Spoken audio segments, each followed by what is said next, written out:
Last week on Wonder Down Under, now I know what a corpse feels like. Kangaroo meat sausages. Yeah! What are we gonna do? We can't stay here forever.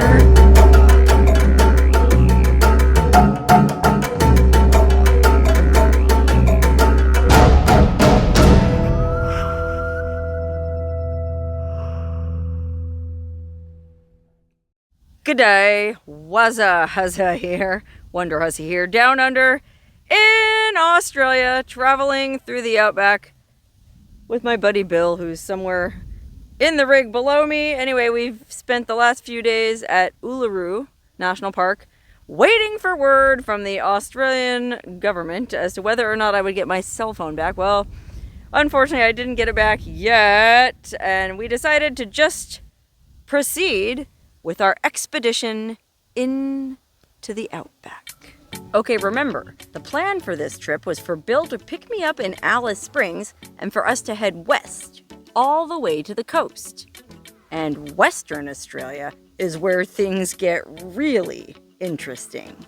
Western Australia is the biggest state in Australia, taking up half the entire continent. The vast distances in this part of the country are almost incomprehensible. And because it's also the least populated state, there aren't very many towns, gas stations, or even paved roads. Okay, we have officially left the paved road behind us, and we probably won't see pavement again for something like 800 miles. Despite the fact that it's the same size as the United States, the Australian interior is so desolate there's only 3 highways connecting the east coast to the west. One way up north, one way down south, and the Great Central Road in the middle, much of which isn't even paved. That's right, the main highway across all of Central Australia is a dirt road. Anyway, yeah, we're facing over 800 miles of off-roading ahead of us, and this portion of it doesn't look too bad, although you can see that there are some corrugations, which is what they call washboard here in Australia, in this beautiful orange sand. Look at how gorgeous this sand is. I mean, this is the friggin' road, you guys. Anyway, as beautiful as this sand is, the corrugations are unpleasant to drive over, let alone for 800 miles. So Bill's gonna go ahead and air down. What kind of PSI will we be running here? Well, they're hot, and I think I'll do 28 in the front and 30 in the rear. When we get to the gnarlier parts, I'll drop lower than that. Good on ya, mate. Okay, the Great Central Road might be a little bumpy, but we plan to take an even rougher track across Western Australia. The Gunbarrel Highway. The Gunbarrel Highway was originally graded in the 1950s as an access road to the remote Australian interior.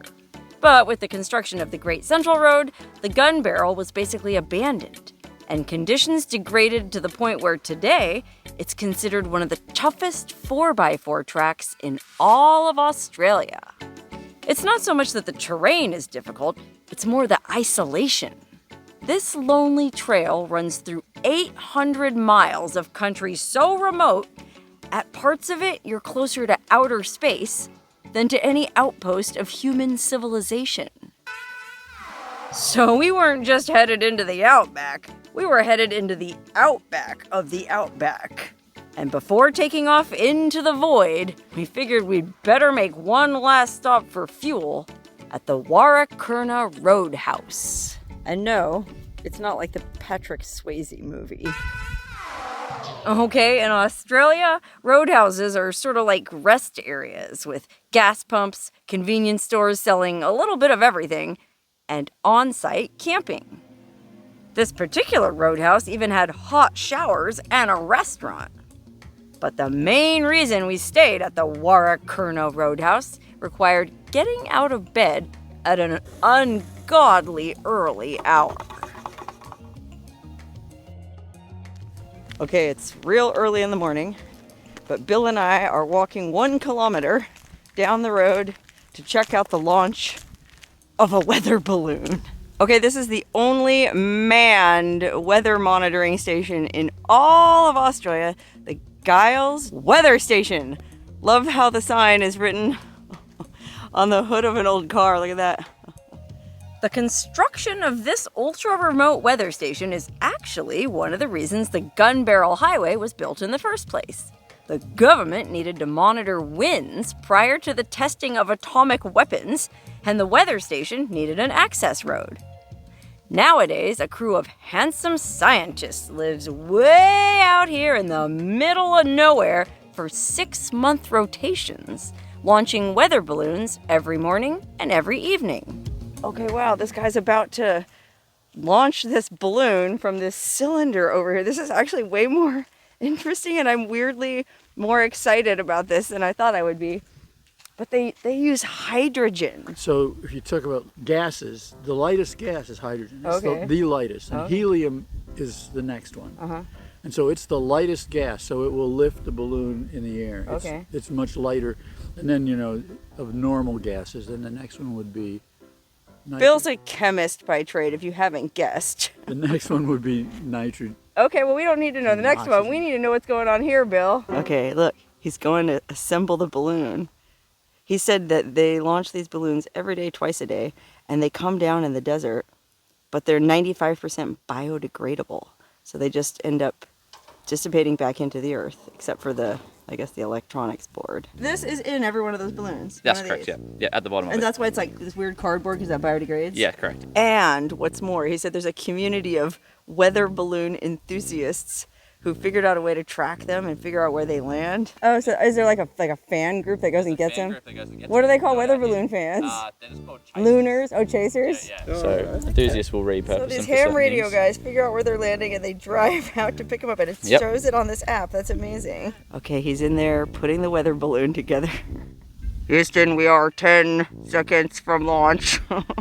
Fortunately, this guy has a great sense of humor. We do have a couple of bottles of helium as a backup, just in case. Oh, just in case. Yeah. So it'll do in a pinch. Yes, if we need to, yeah. So we can get away with getting some more in, or we can... Do you guys ever huff it for fun, like to make Mickey Mouse voices? No. No. Oh, okay. Oh, so there's like a line that's filling it all the way from here to... Yep, so we've got our hydrogen storage in this side of the shed here. Oh, I see. So this huge shed is all hydrogen. Yep. Oh, yikes. The storage is in this room here. Boy, that's why you can't smoke out here. That's right, yep. So are we going to start seeing a balloon like come out of there, like start inflating? It won't inflate out of it, but you'll see it through the doors. You can see it slowly starting to come through. Oh, wait. You guys see that? There's this giant big blue balloon filling with hydrogen that's running under our feet from that giant building. How about that? Boy, this is the most excitement I've ever had before 8 a.m. in my life. Okay, he shut off the hydrogen. The balloon is ready for launch. Oh God. Ah!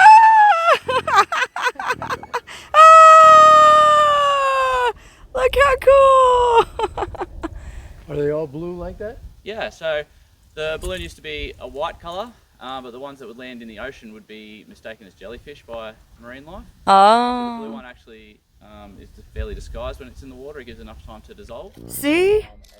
It's just a weather balloon. It's not a UFO.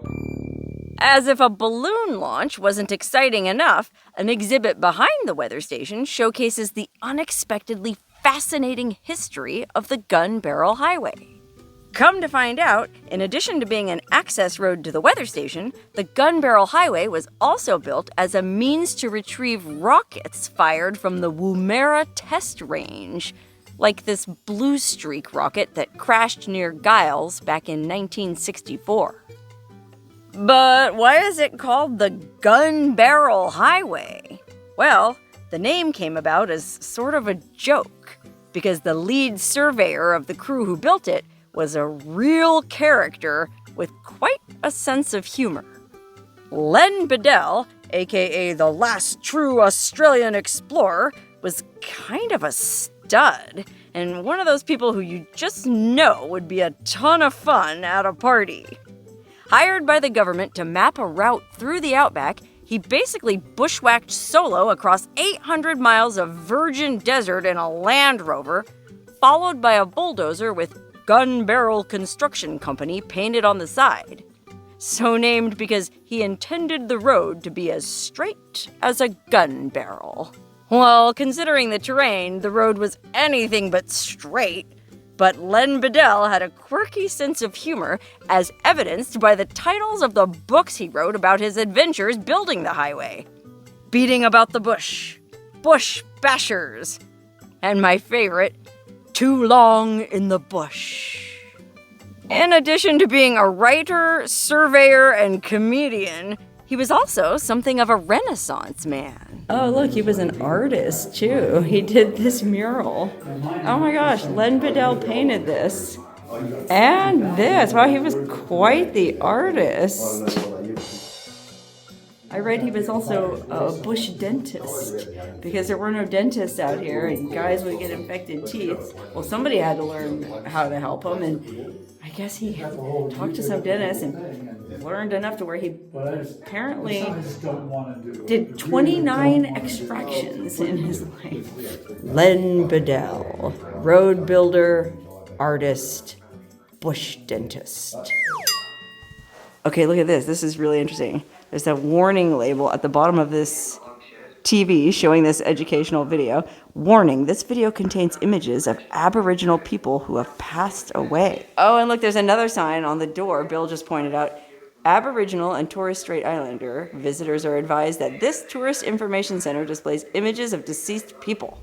Well, that's because to the Aboriginals and to the Torres Strait Islanders, which is another Aboriginal group from off the coast of Australia, it's extremely bad juju to see images of dead people.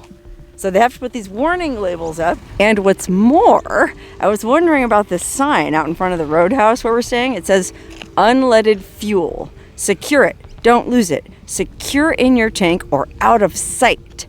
Opal fuel is available. And I saw a few signs like this as we were traveling along the highway yesterday. We're in Aboriginal country right now. This is Aboriginal land. And apparently, well, the Aboriginal people have a really hard time with alcohol. Just like the Native Americans in the USA, they're genetically unable to process alcohol like the white man can. And so it's become a real problem. Apparently, you can even huff the fumes of unleaded fuel. So you have to keep your unleaded fuel secured. And you're not allowed to bring any alcohol onto this reserve, I think is what they call it. They don't sell any alcohol in the store. You know, you're not allowed to bring your own booze. You're not allowed to drink. And you're not even allowed to, well, you're allowed to bring unleaded fuel, but you have to keep it secured. So all they sell out here is what's called opal fuel. And I guess they did some chemical process to it to where you can't get high huffing the fumes. Isn't that crazy? The people of the Ngantajara lands welcome you and ask that you assist us by ensuring that the only petrol brought onto the lands is opal fuel. No unleaded fuel. Oh, yeah, look. So this is what the gas they sell. Opal gas, low aromatic fuel. LAF. I guess that means gas that you can't get high off of. Wow. For a tiny outpost in the middle of nowhere, Warrakurna sure was an interesting place. And learning more about Len Beadell got us fired up to continue our expedition into the bush, following the Gunbarrel Highway. Nowadays, it's tricky to follow the entire original route of the gun barrel. Sections of it cross what is now Aboriginal land and are off limits. But Bill and I figured we'd travel as much of it as we could, and since we weren't in any particular hurry, we planned to poke along and take our time. Which actually makes a lot of sense, considering the condition of the road.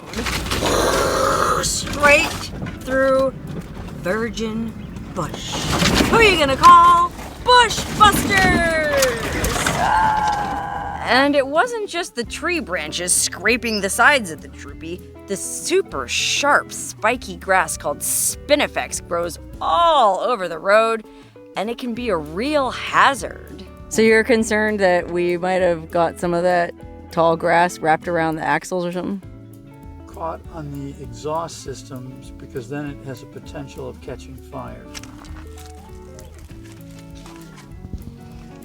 Yep, all's good. We're not picking up anything. All clear? All right.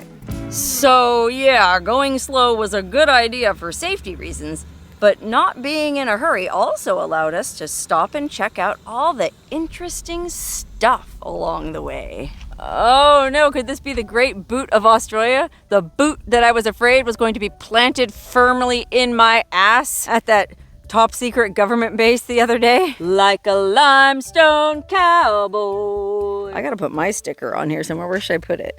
Why not just put it right in the friggin' middle? Let these Aussies know what the hell is up. Let them know that Wonderhussey was here.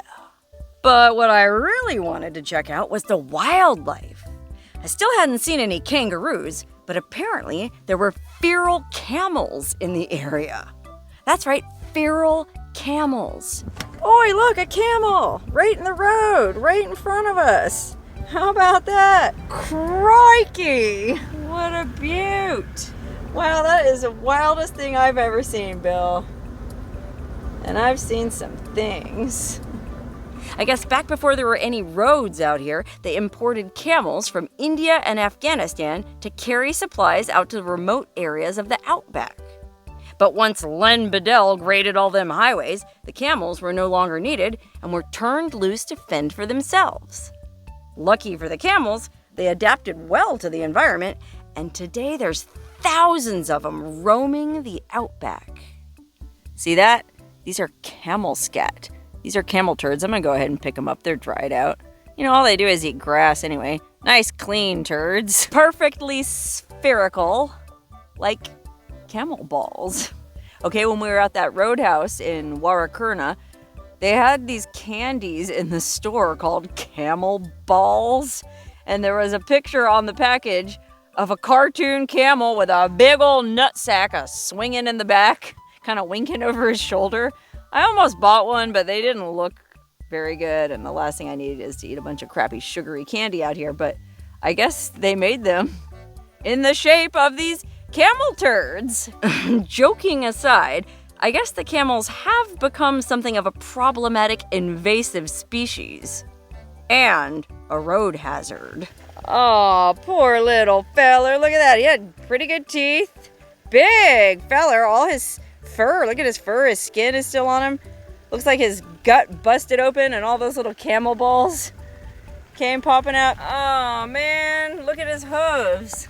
Interesting. I always wondered what was inside a camel's hump. I thought it was supposed to be like just a big fatty deposit, or isn't that where they supposedly carry their water? Oh, wait, hang on a minute. Look at this. It's a bone. I wonder if this is part of a camel's foot. I wonder if this could be a camel's toe. Huh, how about that? Never thought I'd see one up close in person. A good old-fashioned, all-American, or I guess Australian, camel toe. Nope, something working. Nothing worse than a dry hole. Okay, so you're probably wondering how the hell Bill put up with me for so long. Oi, mate, let's roll. Who was this man I was traveling with? What was this dude's story? Okay, so Bill, how long have you been traveling around here in Australia? A little bit over 7 months now. So you've been out here by yourself for 7 months driving around the country. Yep. And do you mind telling us your age? 79. 79 years old. And so a lot of people watching this channel would go, 79 years old, I'm too old to go out. Do you have anything to say to that? Well, I mean, I decided many years ago that I was not going to just sit at home and allow myself to rock on the porch and die that way. I just was not going to do that. And so I started kind of semi-overlanding in the States, and that led me to overlanding in Australia. Well, I think it's pretty cool and pretty exceptional. I don't know too many 79-year-olds who would just up and fly to Australia, buy a car, get it outfitted, and then invite some random YouTubing ninny to join them who ends up getting her phone confiscated by the federal government. You're a rare breed, Bill. Well,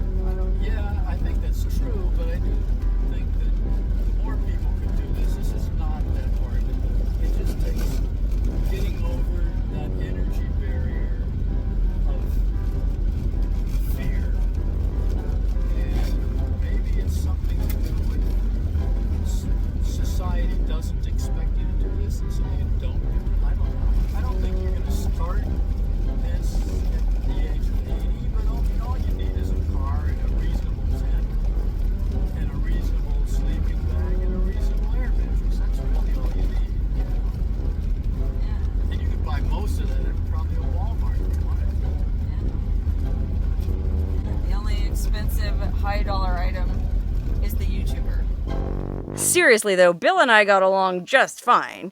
And the days passed like a dream as we journeyed across the otherworldly landscapes of the Never Never. Camping at night along the trail, under the mulga trees, and that vast, starry sky.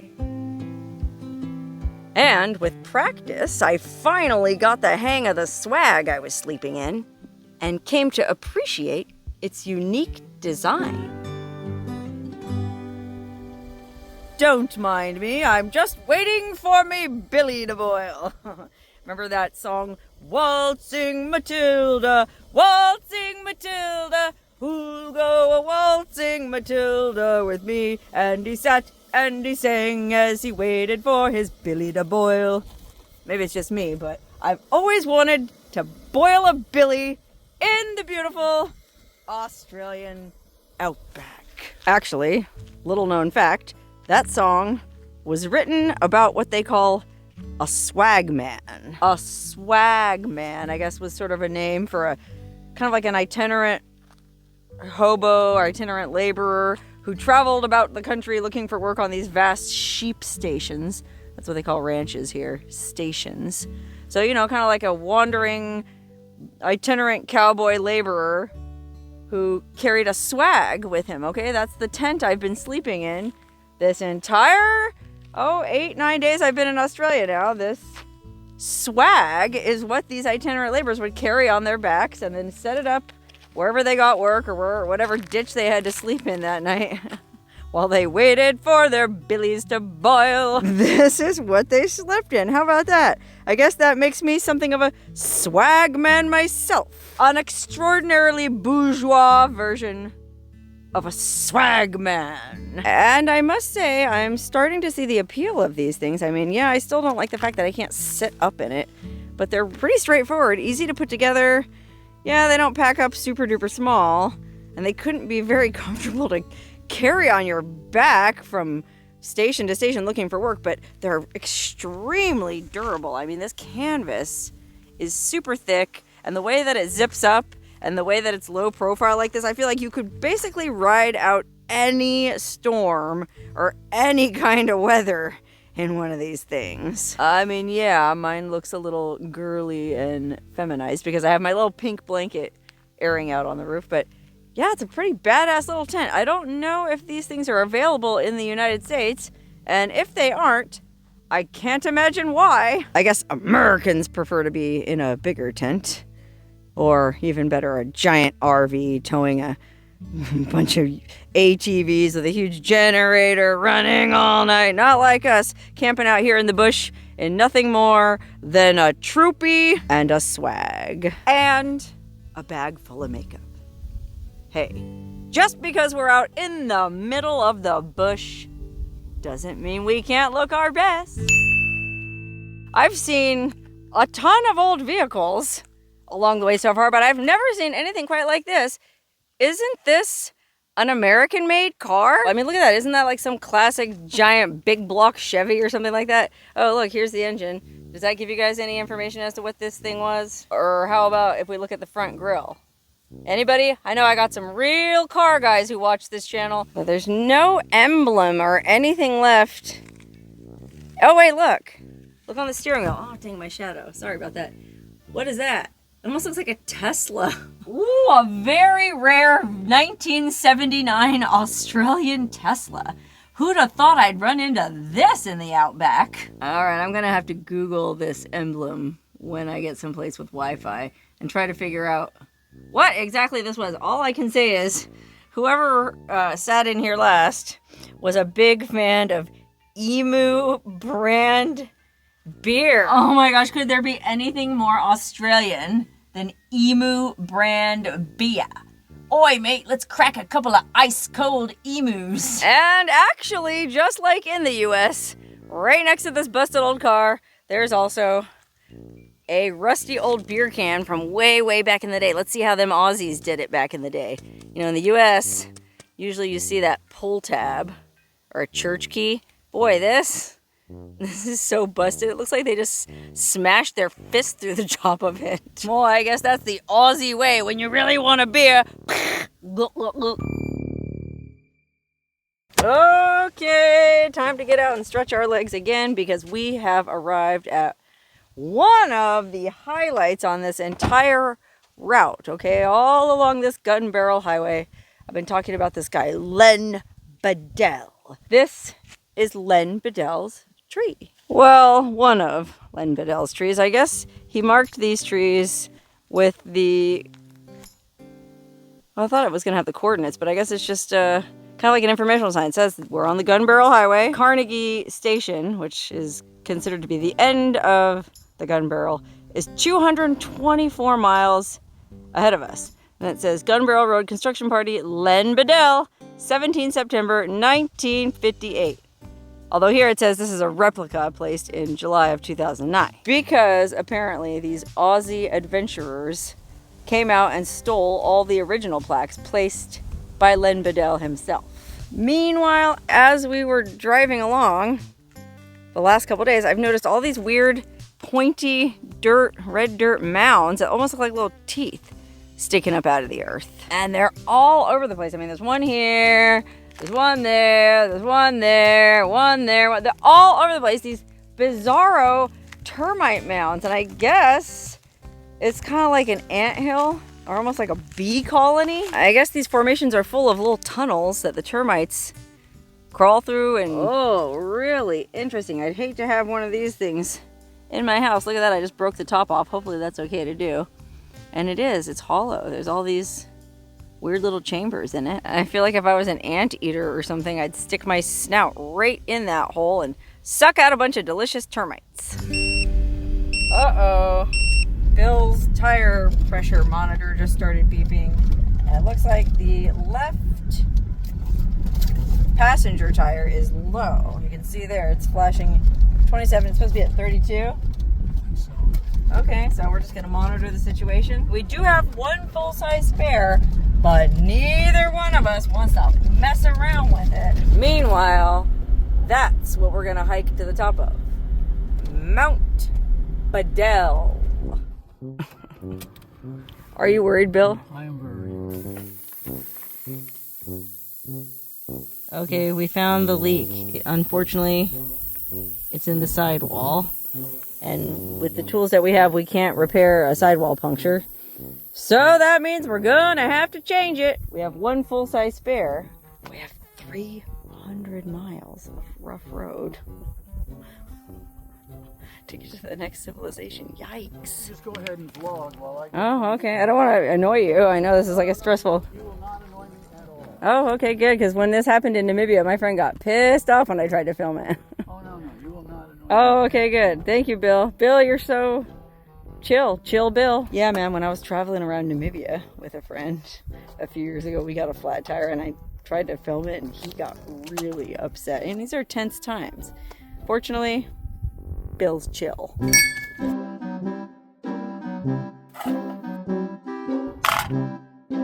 We're on.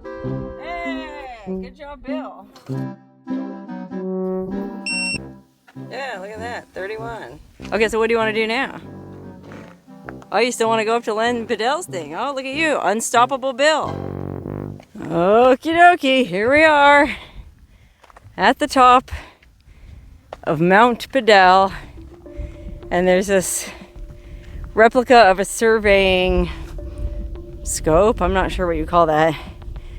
And a plaque at the bottom says, in memory of Len Beadell. Yeah, thanks to Len Beadell, we got a flat tire. If he wouldn't have graded this cockamamie road in the first place, I could be cooling my heels, sipping a gin and tonic somewhere at some fancy hotel in Sydney. No, just kidding. I'm totally happy I'm doing this trip. This is the adventure of a lifetime. And there's our little troopy looking kind of vulnerable in this vast sea of nothingness. And that, my friends, is what you call foreshadowing. At this point in our journey, we actually were closer to outer space than to any other outpost of human civilization. And while getting that flat tire was no big deal, it was a reminder that if something major did go wrong, we'd be in a pretty serious situation. Okay, because we lost a significant amount of time having to change that tire, we weren't able to make as many kilometers yesterday as we had originally intended. And so we ended up having to camp right here at the side of the road at a place called Everard Junction, which is so named because it's the junction of the Gunbarrel Highway and the Gary Highway. Also, I think named by Len Beadell after one of his friends or family members. Anyway, this Gary Highway goes north into some really desolate country. Apparently it goes to a meteorite crater. It's one of only 13 in the entire world, and I would love to go check that out, but unfortunately we still have, oh my gosh, something like 190 miles to go before we get to this Carnegie Station, which is the next outpost of civilization. And at the rate we're traveling, it's gonna take us at least 2 more days. And I'm starting to feel a little bit funky. Kind of like the name of that Len Beadell book, I've Been Too Long in the Bush. In fact, I've been so long in the bush that I'm starting to turn into one of those feral Mad Max type characters. We made a campfire last night, and because there's hardly any rocks anywhere out here, we had to use these busted old car parts as a fire ring. Yikes, glad nothing like that happened to us yesterday. A flat tire we can deal with. A confiscated cell phone we can deal with. A lost shovel we can even deal with. That's right, the road was so bumpy yesterday that somehow Bill's shovel fell off the mount and is now laying somewhere on the Gunbarrel Highway. So we're down a shovel, a cell phone, and 1 tire, but that's not going to stop us from continuing down the Gunbarrel to Carnegie Station. But first, I would be very remiss if I didn't at least visit this little plaque here. This is another one of those Len Beadell plaques. This one says, look at that, Carnegie, oh gosh, sorry about my shadow. Carnegie Station is 152 miles that way. And yes, it does stand for miles. Come to find out, Australia actually used miles until relatively recently. They switched over to kilometers. Anyway, Alice Springs is 840 miles back that way. That's the total distance we've come so far on this Australian expedition, and I can feel every mile of it. Okay, but then next to the Len Beadell plaque mounted on an old 55-gallon drum, there's also a trail register. Look at that. There's this trail register here covered in stickers, including one of mine, that contains notebooks. People sign this notebook when they pass through here. And looks like people have been writing in this notebook since 2017. Decent number of people travel this road. As a matter of fact, I already went ahead and signed my name in it, but the last person before us was here only a few days ago. Look at that, Friday, 15 May. And we got here on, well, we got here yesterday the 17th, but I signed it this morning on the 18th. I just put Wonderhussy from Death Valley, USA, from one desert to another. And then I wrote Waltzing Matilda with a swag and a troopy, because come to find out, that's what that song is about. A Matilda is a nickname for a swag, and waltzing is just sort of roaming around the Outback. At least that's my American understanding. So since I'm roaming around the Outback with a swag, why, I guess I'm Waltzing Matilda. Anyway, it's cool. Just like in the US, people from all over the place have signed this logbook. Mostly people from Australia, but I have seen a few in here when I was looking through here this morning from different countries. Look, there's somebody from Switzerland. Oh, and then there's somebody from the Netherlands. Look at that. Crocodile Dutchie. Ah! Anyway, aside from these notebooks, there's also, people left like their business cards. And there's a thing of Loctite that's probably totally dried up. You know, things you might need when you're traveling through the bush. Then there was this mysterious little box all wrapped up in black duct tape, which if you open it up, there's this little tiny notebook in here. Look at that. Official geocache. This is part of a game piece. Please leave as found. I guess the Great Leap Forward. It's some kind of geocache, and people have signed their name in it, and I went ahead and put my name in it too. Wonderhussy, 18 May 2025. Very cool. I could sit here reading the inscriptions in those notebooks all day, but we still have a lot of ground to cover before we get to Carnegie, so we better get going. Uh-oh. This is not good.